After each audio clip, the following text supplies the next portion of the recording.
Hey guys, welcome back to Figure. If you're brand new to the channel, don't forget to subscribe and like the video. Today we're going to take a look at S.H.Figuarts Suguru Geto from Jujutsu Kaisen 0, the movie.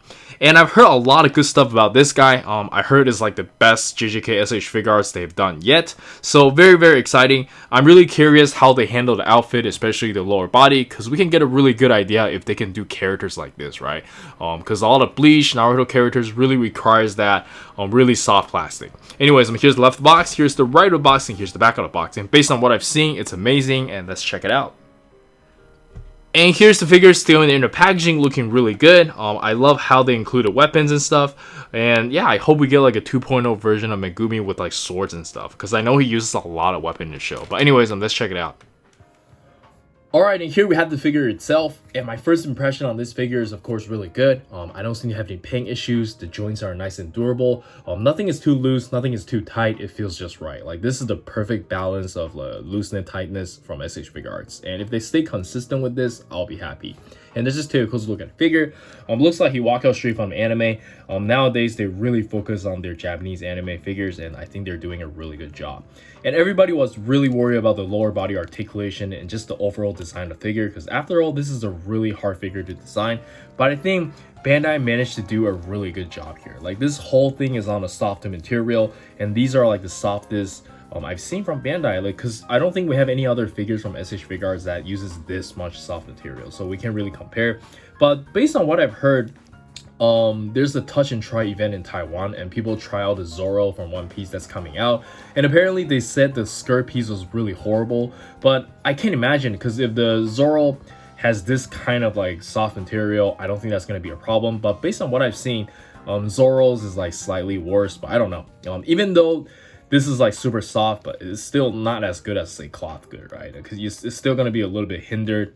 Like, plastic is gonna get caught up here and there, and like there's like glue in there. You don't want to like break it. So yeah, it's not perfect, but I think if they continue with this, I'm okay with it, because like all the articulations there, like, it's just really good. So I'm looking forward to like maybe some of the Naruto figures, the Bleach figures, and yeah, everybody with like a really difficult skirt design, like they can probably do. Yeah, hopefully in the future they do more of these, and I'm just really happy that we're here. It's really lucky to be a collector nowadays with all these technology. But yeah, let's jump straight into the articulation. I don't think there's anything you guys haven't seen already. And for the articulation, let's quickly go over it from the neck down. He can look up about this much, look down about, can only look down about this much. You can tilt his head side to side, no problem. You can just turn it around like it's really normal. And his shoulder, we have a really nice butterfly joint. I don't think there's any pull-out method or anything. It's just a really long ball joint, but like the butterfly is really nice. You can raise the arm up about this much, which is a lot. Like, that's a lot of movement. And for the bicep, you can curl about this much, which is really good, and it manages to hide this very well. So, and this is like on a softer material as well. They use this for some of the Star Wars figures, but this is a lot better. I kind of wish some of the Star Wars figure have this kind of joint. But yeah, this figure is relatively newer, so it is understandable. And then we have the regular ball joints and stuff on the fist, and this it's actually not connected. You have to like just stick this in a little bit. Sorry, I didn't realize I wasn't on the camera. But yeah, for the ab crunch, you have to bend forward about it is a little bit difficult to look at it here. Oh, this is actually super tight ab crunch. I don't think there's any movement on the ab crunch. Yeah. Huh, interesting. So there's no ab crunch. I guess it's discouraged for you to do ab crunch. Maybe if I take this out later, we'll see if there's more ab crunch. But for now, I can't really bend too much. But it does have some really good side-to-side movement. And for the leg, let me just move this skirt out a little bit. You can kick up about this high, bend about this much, fly swivel, side-to-side pivot, and toe hinge in. And as you guys can see, this is a really well-designed leg over here. We have the 2.0 hips as well. It's just that still, as soft as this is, it's still going to be a little bit hindered. So I'm not sure how well they can like make this better. Maybe like give it a cut, I don't know, but I think it's still really good already. Like, I'm really impressed with this. I'm just happy that they gave us this figure and they attempt to try it like this, right? And one good thing about this is that if they use cloth goods, like, the color is gonna be a little bit different and stuff, like from the plastic. So I guess this is okay in some cases, and he's gonna look good. And given the amount of articulation, I think this is okay. I'm gonna have a lot of fun with this. But yeah, I believe that's everything for the articulation, and let's check out the accessories. And for the accessories, we can start with the default face, and I think he looks great. Super evil. And then we get like a smiling face and arguably kind of evil too, depending on how you look at it. And then we have like a cold stare looking to the right. And lastly, we have like a teeth gritting face where he's like fighting, and this is really cool. Really looks like he enjoys the fighting.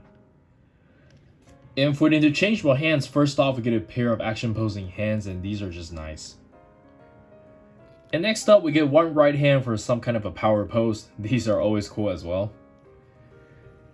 And then we have one right hand that's attached with the ball where he kept all his like spirits, and this is really cool. Very nice piece of translucent plastic, really nice. And lastly, we get a pair of hands to hold his signature weapon, the Playful Cloud, and this is just so cool. Probably the biggest reason why I got this figure. I really like this type of weapon, right? And it kind of makes me sad again that Megumi doesn't get any weapons. And yeah, we also get a more dynamic hairpiece. I'm gonna try it out later, and let's check out some action posing.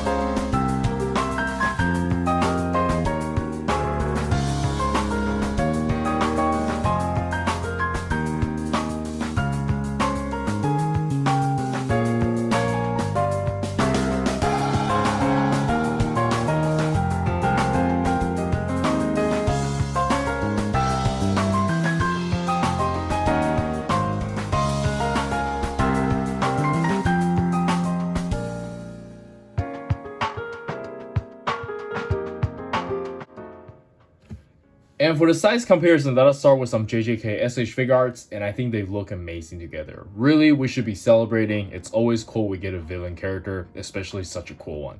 But yeah, let me know in the comments on what you think. I'm not sure how deep Bandai is going to get into the line, but I think it should become better. Like really, it's a very good line. And next up, we have some Figma JJK, and they are slightly smaller in scale compared to SHF. And my attitude towards Figma JJK line is that whenever S.H.Figuarts doesn't make them, I'm gonna get it. But otherwise, I don't really think I need them because the price difference is way too much, and they accomplish almost the same thing.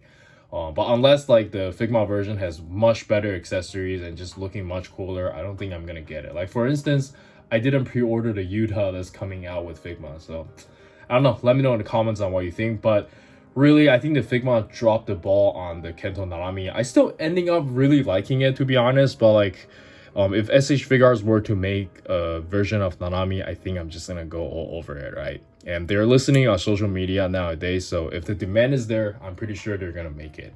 And yeah, let me know in the comments on what you think. Let's move on. And then we have my favorite Naruto SH-Figuarts, and I think they look pretty good together. Looks like they could be in the same universe. Maybe Kakashi should be a little bit bigger, but yeah, I think it looks pretty good in general. And then we have the good old Dragon Ball SH-Figuarts.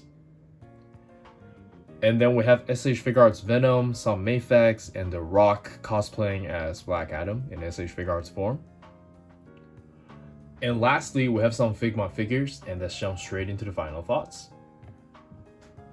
Alright, so for the final thoughts, I think this figure is absolutely amazing and I do highly recommend it. Beautiful paintwork, amazing sculpt, and most importantly, I think they handle the outfit very, very well. Especially with the soft plastic and everything, it just makes it very promising for their future projects, right? Like, it's just really cool. Can't wait to see what else Bandai is gonna do, especially with a character like this from Bleach, Naruto, One Piece, whatever. Like, it just, yeah, very exciting. And yeah, I don't think I have anything else to add. This is Eric. Don't forget to like and subscribe. I'll see you guys in the next video. Peace.